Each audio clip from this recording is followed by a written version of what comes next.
I guess it's the week of March 7th, March 8th, but many people, other weeks, private schools, I know, are earlier or later. March break. Today's parent, Nadine Silverthorne's in. And we're talking a little bit about March break and what to do. Parents stress over this so much, but there's some great places just right here in the city of Toronto that you guys have featured and some great suggestions. Yeah, I mean, right now, I would say, you know, March break, sometimes parents take the week off and you're spending time with the kids, almost experiencing the city as a tourist, right? So the hot ticket right now is definitely, I would say, Ripley's Aquarium. Everybody wants to go. And a great tip is that you can actually buy tickets before you go online, and it saves you a bit of a wait because sometimes the lineups are really long. And with little small kids, that gets to be, you know, can be a little annoying. So you can go ahead of time online to Ripley's website and you can buy tickets. And I checked last night, there's lots of availability for the week of March break. So it's an unbelievable. I've been there, and for the kids, they're going to really, really enjoy it.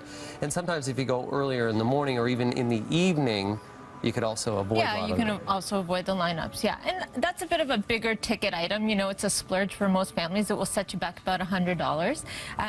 But there's lots of great things. There's Legoland up at Vaughan Mills, the museum, the art gallery. They all have fantastic kids programming right now. Anything that's free. Oh yeah, lots of things that are free. So, I mean, I'm a big fan of getting outdoors. You know, we've seen lots of studies about how nature impacts children. The Brickworks, the Toronto Botanical Garden, both great places to go.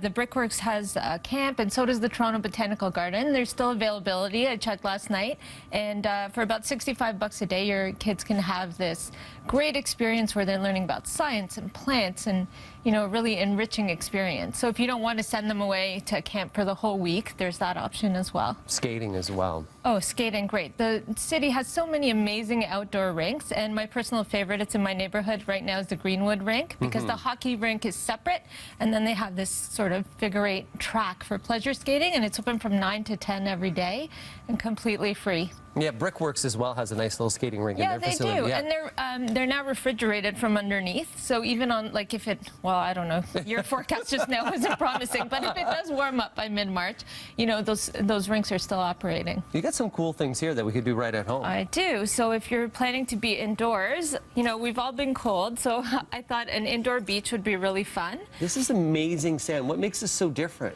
It's so cool. This is called kinetic sand. It's our friends at Mastermind turned us on to this, and it's 98% sand. It's made in Sweden, and it's got a unique bonding agent. Yeah. So it actually, like, you can mold it. You can mold whatever Yeah, you like want. if you stuck it in that castle thing, it would plop right out. Yeah. And so they can play this inside. It is not, it's, you know, it's not going to make a big mess in your house. No, not and like then you can normal put on a lei and maybe, you know, pour some pineapple juice. And pretend that you're away, because many of their friends will be away. It's true. Yeah.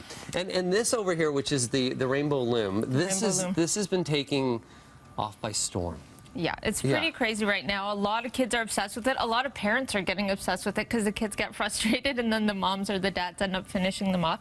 There are countless videos on YouTube right now, most of them produced by kids. And the thing that's cool is it started off as the bracelet fad, but as you can see, my friend Alice there made some charms. There's like a pencil grip, a little lightsaber charm. So the charms are, you know, we've gone past the bracelet, now we're taking it to the next level with the Rainbow Loom. Yeah, Mo advises to watch out for your vacuum with these.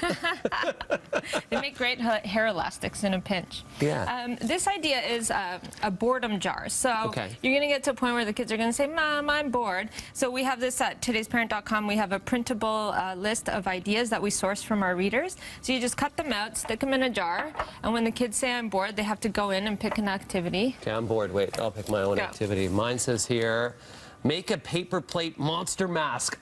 I love that. I love that. Mine says put on a play. So maybe when you make your mask, you put on a play. And then we have 50 essential winter activities that you can print off, almost like a bucket list. Stick it on your fridge, check them off as you go. Well, thank you for those ideas. And they're all on todaysparent.com. For more information, go on our website as well. Happy March break. You got two little ones. I got two little ones. Parents, we will survive. I'm going to take a break right now from Breakfast Television. Still more to come.